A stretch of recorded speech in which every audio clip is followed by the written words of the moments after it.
sini yang pertama adalah dari cara kerja sistem pneumatik loading rem.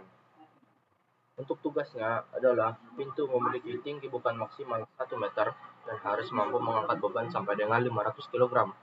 Waktu membuka dari posisi tertutup sampai terbuka penuh, yaitu dari 0 sampai 1 meter, itu ditargetkan terbuka dalam waktu 30 detik. Kemudian, pintu bisa berhenti di ketinggian berapapun ataupun variatif. Kemudian, terdapat 4 pintu yang disuplai dengan satu kompresor. Pengoperasian pintu menggunakan tombol dari dua sisi, yaitu dari atas dan dari bawah, sehingga pintu bisa dibuka atau ditutup dari dua lokasi kontrol yang berbeda. Lanjut ke bagian rangkaian.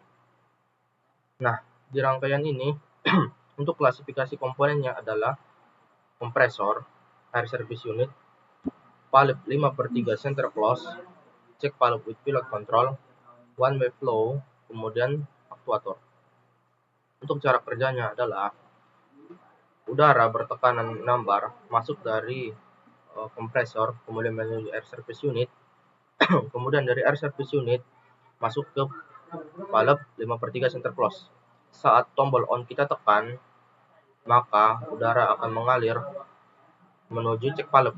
Dari check valve ini melalui one way flow kemudian masuk ke aktuator yang akan menggerakkan aktuator menuju posisi mundur, yaitu pintu akan terbuka. Nah, saat kita ingin memberhentikan pintu di ketinggian berapapun yang kita inginkan, maka kita tinggal memencet tombol off ataupun menempatkan tombol di posisi netral ataupun hold load dari bebannya. Nah, kemudian untuk memajukannya kita tinggal pencet tombol off-nya, maka silinder akan bergerak maju ke depan ataupun pintu akan mulai menutup dari loading rem tersebut. Untuk materi selanjutnya akan disampaikan rekan saya. Assalamualaikum warahmatullahi wabarakatuh. Perkenalkan, saya Ahmad Fauzi, kelas 3B dari kelompok 1. Baik, di sini saya akan menjelaskan perhitungan pada sistem pneumatik loading rem. Oke. Sebelum kita masuk ke penjelasan perhitungan, saya akan memberikan gambaran sedikit dari karakteristik utama yang sudah kita ketahui, yaitu massa yang kita gunakan adalah 500 kg. Terus untuk stroke atau panjang langkah dari titik awal ke titik akhir yaitu 1 meter, dan untuk waktunya itu 30 second atau 30 detik. Dan jumlah silinder yang harus digunakan adalah 4 silinder. Nah, dari karakteristik utama yang sudah kita ketahui, selanjutnya kita akan mencari diameter bor silinder, diameter batang silinder atau rod, tekanan yang dibutuhkan. Oke, kita masuk ke penjelasannya.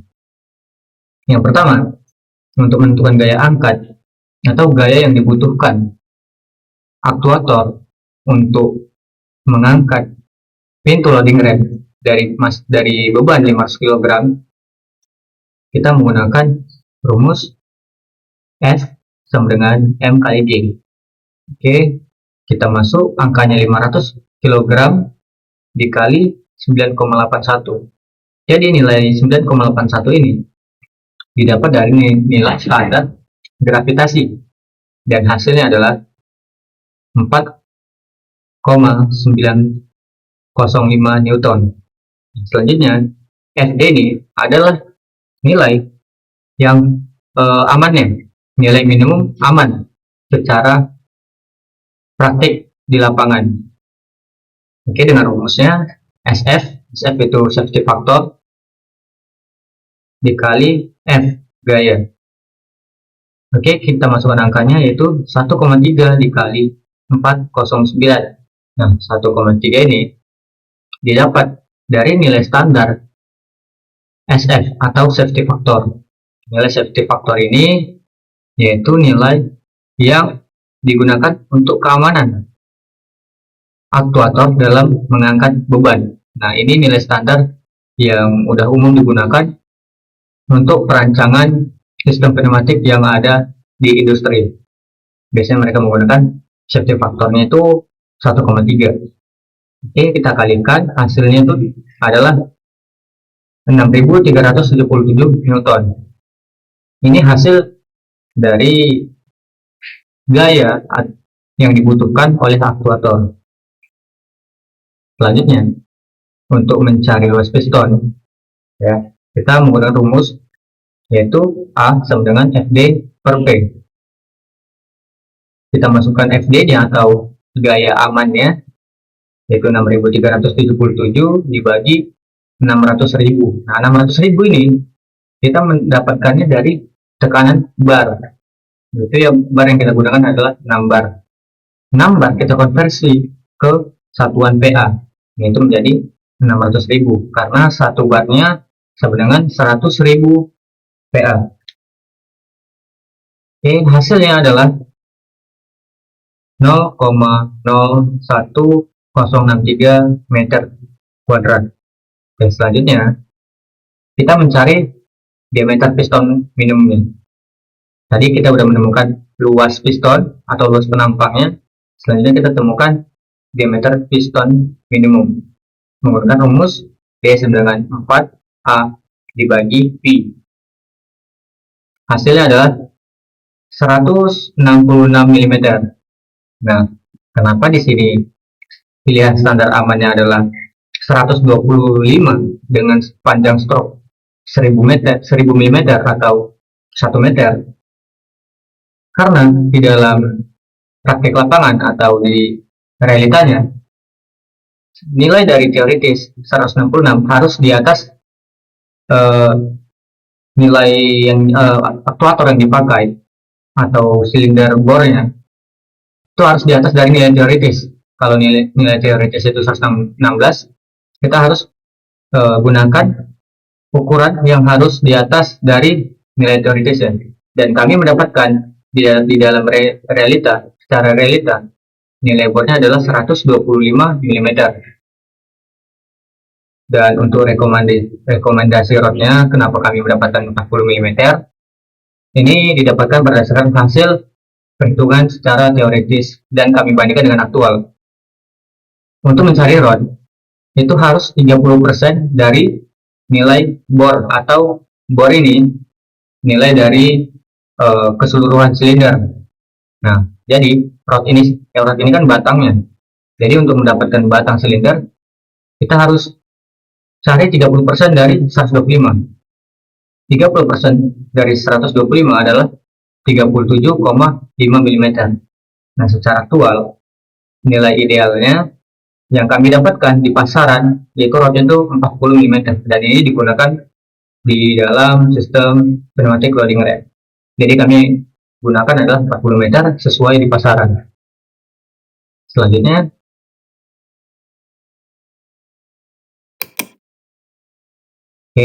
selanjutnya perhitungan debit udara dan kebutuhan kompresor. Kita cari untuk rata-rata buka ya, karena kita kan rata-rata bukanya adalah 30 detik. Nah, kecepatan rata-rata buka kita menggunakan rumus S per T, yaitu waktu jarak 1 meter dibagi 30 detik, hasilnya 0,033 meter per second. Selanjutnya kita cari flow rate, ya, kelambatan untuk majunya aktuator. Dari sini kita bisa gunakan rumus A125 sama dengan P dikali 0,125 pangkat 2 dibagi 4. Nah, hasilnya adalah 0,01227 meter kuadrat. Selanjutnya, kita mencari flow rate yang dibutuhkan ya. Flow rate yang dibutuhkan total dari keseluruhan ini adalah 24,5 liter per menit. Jadi flow rate yang kami gunakan adalah 24,5 liter per menit. Nah, selanjutnya syarat bisa bekerja di ketinggian tertentu, kami menggunakan 5/3 center close dan menggunakan pilot operate check valve. Nah, ini fungsi dari pilot operate check valve ini untuk menahan ketika aktuator itu berhenti di ketinggian yang kita inginkan. Jadi dia menahan udara yang masuk. Sekian dari saya. Assalamualaikum warahmatullahi wabarakatuh. Assalamualaikum warahmatullahi wabarakatuh. Perkenalkan, nama saya Novel Zaki. Di sini saya akan melanjutkan slide dari presentasi spesifikasi komponen pada sistem pneumatik loading rem. Jadi komponen yang pertama itu silinder dengan spesifikasi komponen double acting, bor berdiameter 125 mm dengan stroke 1000 mm dan piston rod berdiameter 40 mm. Dan dengan catatan silinder bergerak dari 0 ke 1 meter dalam waktu 30 detik. Komponen selanjutnya ada flow control. Spesifikasi komponen adjustable flow control valve pada kedua sisi dengan flow rate 24,5 liter per menit dengan catatan mengatur kecepatan maju dan mundur silinder. Komponen katup arah, spesifikasi komponennya yaitu 5/3 wave valve center closed dengan catatan mengatur arah aliran open, netral atau lock, dan close. Selanjutnya check valve with pilot control, spesifikasinya flow rate 24,5 liter per menit dan area ratio 6 dengan catatan loading holding saat piston load, holding saat piston diperhentikan. Lalu ada service unit, spesifikasi komponennya dengan pressure 6 bar dan flow rate 24,5 liter per menit dengan catatan dipasang setelah kompresor dan sebelum katup arah. Yang terakhir yaitu kompresor, spesifikasinya supply 6 bar dan flow rate 24,5 liter per menit dengan catatan sebagai sumber udara bertekanan. Baik, selanjutnya di sini ada pneumatic cylinder dengan tipe SC100. Ini artinya silinder pneumatik tipe SC dengan kode 102 SC125. Nah, kode standar ini kode standar silinder, jadi umum digunakan di industri. Bore size-nya itu dengan berdiameter 125. Untuk ukuran draft input dan output 1/2 inci dengan maksimal pressure 10 bar per kilogram. Lalu sebelahnya ada pneumatic regulator, filter, dan lubricator. Tipenya itu BFC 2000. Nah, ini kode seri produk DRAD 1/4, yaitu ini ukuran ukuran sambungan pipa 1/4 inci. Terus max pressure-nya itu 10 bar. Lalu ada solenoid valve 5/3 closed center atau double coil. Ukuran DRAD 1/4 inci dengan suhu kurang 60 Celcius. Tekanan rata-ratanya itu 8 bar. Terus tekanan maksimal 10 bar.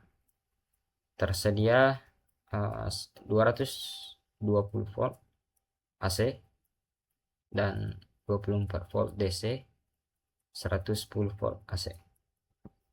Oke,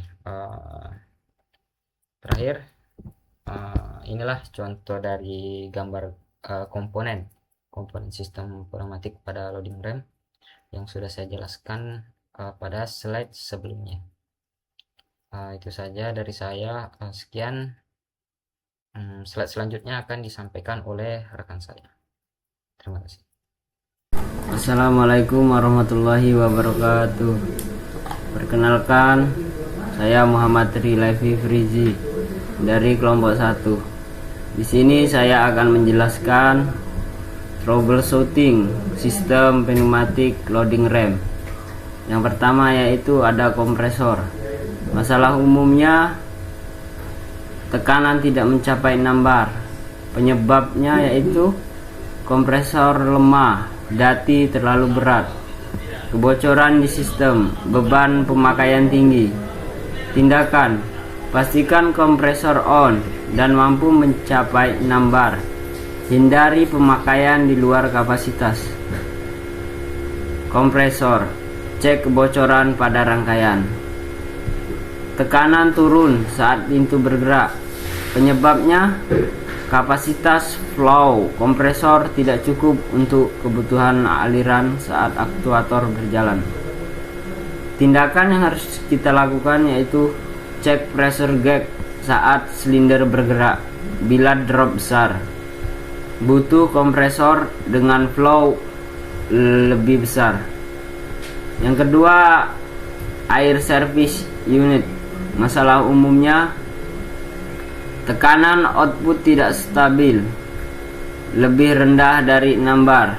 Penyebabnya yaitu settingan tekanan di regulator salah, filter kotor sehingga pressure drop besar. Tindakannya yaitu set ulang regulator ke 6 bar, bersihkan atau ganti elemen filter. Ada lagi aliran terasa ketahan. Penyebabnya filter tersumbat. Tindakan yang harus dilakukan servis filter. Yang ketiga, katup arah 5/3 center closet. Masalah umumnya pintu tidak bergerak saat perintah open atau close. Penyebabnya spool katup macet. Katup tidak benar-benar berpindah posisi. Tindakan yang harus kita lakukan: cek perpindahan posisi katup atau bersihkan servis katup. Pintu tidak bisa hold atau tetap bergerak saat dikunci. Penyebabnya center close bocor internal atau spool tidak kembali ke posisi tengah dengan benar. Tindakan yang harus kita lakukan: cek mode netral katup. Jika netral port A dan B tidak benar-benar tertutup, perlu servis atau ganti katup. Pintu bergerak nyentak saat pindah arah. Penyebabnya perpindahan spool kasar atau seret. Tindakan yang harus dilakukan: cek kondisi katup, pastikan flow control diatur agar transisi tidak terlalu agresif. Yang keempat, flow control. Masalah umum pada flow control ini: pintu terlalu lambat, lebih dari 30 detik. Penyebabnya stall flow control terlalu tertutup. Tindakan yang harus kita lakukan: buka flow control sedikit demi sedikit sampai kecepatan sesuai target. Kecepatan naik dan turun tidak sama atau salah satu arah sangat lambat. Penyebabnya yaitu flow control salah satu sisi terlalu ketat. Tindakan yang harus kita lakukan: atur flow control sisi yang mengatur arah tersebut naik atau turun secara terpisah. Nah, ini ada yang kelima, cek valve with pillow control. Masalah umum pada cek valve ini: pintu turun sendiri saat tombol dilepas. atau beban tidak tertahan. Penyebabnya pilot check valve bocor sehingga fungsi load holding gagal. Tindakan yang harus kita lakukan servis atau ganti pilot check valve. Pintu seperti terkunci, tidak mau bergerak meski tombol ditekan. Penyebabnya pilot tidak cukup membuka check valve atau valve macet. Tindakan yang harus kita lakukan, pastikan tekanan benar nambar saat beban, cek pilot, cek valve, arah pilot benar dan tidak macet. Gerak hanya mau satu arah, misalnya naik bisa, turun tidak bisa. Penyebabnya pilot untuk arah balik tidak membuka jalur atau cek valve bermasalah. Tindakan yang harus kita lakukan yaitu cek bahwa pilot membuka saat arah gerak tertentu, servis atau ganti valve bila respon tidak normal. Yang keenam, silinder. Masalah umum pada silinder yaitu tenaga angkat lemah, tidak sanggup mengangkat beban. Penyebabnya tekanan suplai kurang dari 6 bar, kebocoran internal seal, atau beban aktual lebih besar. Tindakan yang harus kita lakukan, cek tekanan saat gerak. Bila tekanan oke tapi lemah, indikator seal bocor, servis silinder. Gerak tidak halus atau tersendat, penyebabnya gesekan tinggi, rod atau bearing bermasalah, atau suplai aliran tidak stabil. Tindakan yang harus kita lakukan, cek setting flow control jika tetap tersendat. Inspeksi kondisi silinder, seal atau rod. Pintu merayap turun saat berhenti, padahal valve netral atau lock.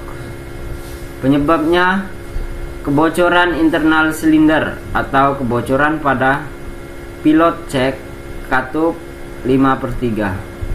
Tindakan yang harus kita lakukan, isolasi sumber jika pilot check dan 5/3 normal tapi tetap turun. Fokus ke seal silinder. Baiklah, itu saja yang saya jelaskan. Saya akhiri. Assalamualaikum warahmatullahi wabarakatuh. Baik, Assalamualaikum warahmatullahi wabarakatuh. Perkenalkan, saya Ismail Admin. Di sini saya akan melanjutkan penjelasan dari kelompok saya, yaitu tentang perawatan sistem pneumatik holding rem. Yang pertama itu ada kompresor. Untuk perawatan hariannya itu cek tekanan output apakah bisa mencapai 6 bar sebelum operasi. Terus dengarkan suara tidak normal atau getaran berlebih. Baru untuk perawatan mingguannya yaitu cek kebocoran di sambungan outlet kompresor.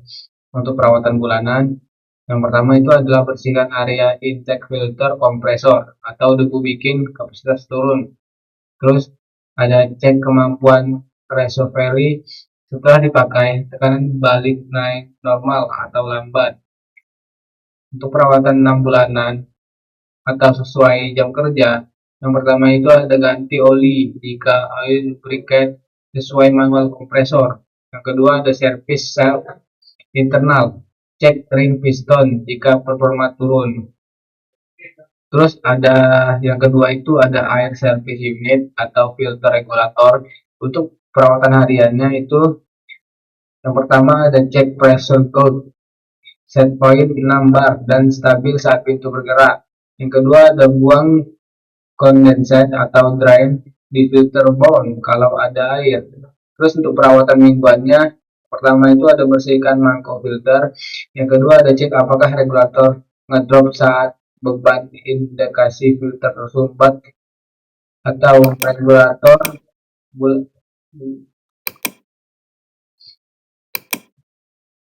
atau regulator lemah.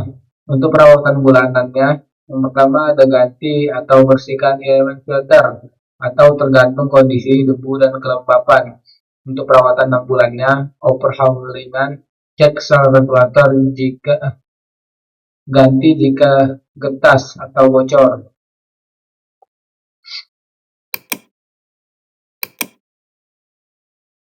Yang terus yang ketiga itu ada katup arah 5/3 center close. Untuk perawatan mingguannya, tes fungsi 3 posisi, open, neutral, hold, close.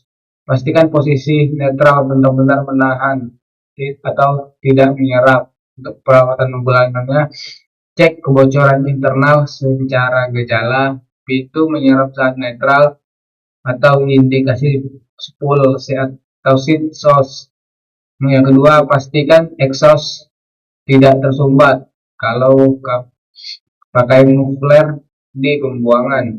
Yang untuk perawatan 6 bulan yaitu servis atau bersihkan spool, bisa gerak katup mulai seret atau respon lambat, atau dipraktik diganti shell kit jika ada. Untuk mesin yang keempat itu ada flow control. Untuk perawatan mingguannya, pastikan knob tidak berubah kena getaran, kalau perlu kunci atau lock.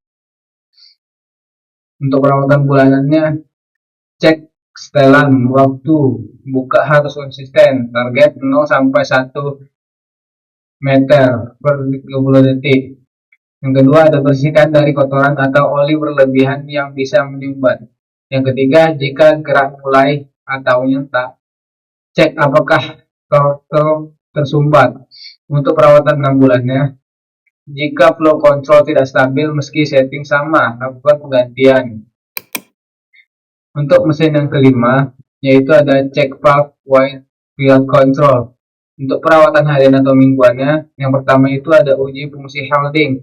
Angkat posisi tengah, netralkan atau hold. Lihat apakah pintu turun sendiri. Yang kedua adalah kalau turun drive, berarti ada lay cake. Untuk perawatan bulanannya, yaitu cek respon buka tutup. Saat perintah gerak, pintu harus langsung jalan, tidak ketahan seolah terkunci. Dan cek kebocoran eksternal di body valve atau fitting. Untuk perawatan 6 bulanan, yaitu servis atau ganti jika muncul drive atau gejala kunci tidak normal, karena ini komponen keselamatan beban. Yang keenam itu ada silinder double acting. Untuk perawatan hariannya, yaitu cek kebocoran di sel rod atau ada hembusan terus menerus atau oli atau air di batang. Yang kedua ada cek gerak halus atau tidak seret, tidak bunyi gesekan. Untuk perawatan mingguannya, bersihkan batang rod dari debu atau karat ringan. Kotoran di rod mempercepat ausir. Yang ketiga ada cek mounting. Baut kendor bisa bikin misalignment gerak jadi berat. Untuk perawatan bulanannya, cek apakah kecepatan dan tenaga konsisten atau indikasi sel piston masih baik. Cek apakah pintu menyerap saat hold, atau kalau iya, bisa dari sel silinder atau pilot cek. Untuk perawatan 6 bulan, yang itu adalah inspeksi seal kit jika sudah ada tanda leakage atau tenaga turun. Baik, sekian presentasi dari saya. Kita lanjut ke teman saya. Terima kasih. Assalamualaikum warahmatullahi wabarakatuh. Assalamualaikum warahmatullahi wabarakatuh. Perkenalkan, saya Nurul Haflah. Baiklah, di sini saya akan menjelaskan kesimpulan dari presentasi kami. Yang pertama ada sistem loading rem memakai pneumatik 6 bar dengan 1 kompresor untuk melayani 4 pintu. Tiap pintu digerakkan 1 silinder double acting stroke 1000 mm. Yang kedua ada target operasi. Pintu dapat naik 0 sampai 1 meter dalam 30 detik dan bisa berhenti pada ketinggian yang bervariasi. Yang ketiga ada katup arah 5/3 Center closet menjadi komponen kunci karena menyediakan 3 mode kerja, yaitu open atau naik, close atau turun, dan neutral atau hold atau mengunci posisi. Yang keempat ada flow control adjustable. Di kedua sisi mengatur kecepatan, maju, mundur agar gerak halus dan waktu buka sesuai target.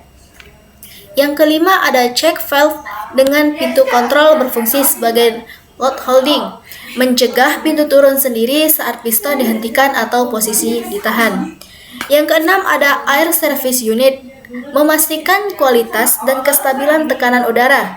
Jika filter atau regulator bermasalah, performa silinder dan katup langsung turun. Yang ketujuh ada kinerja keseluruhan paling dipengaruhi oleh kestabilan tekanan saat beban atau drop pressure dan ketelitian setting flow control. Yang kedelapan ada masalah yang paling sering terjadi, yaitu pintu lambat atau nyetak, tidak bisa hold di tengah, turun sendiri atau drift, atau terkunci karena pilot check tidak terbuka. Yang kesembilan ada keandalan sistem ditentukan preventive maintenance, yaitu cek tekanan dan drain konseden rutin, cek kebocoran, serta servis filter atau valve, dan inspeksi sel silinder berkala.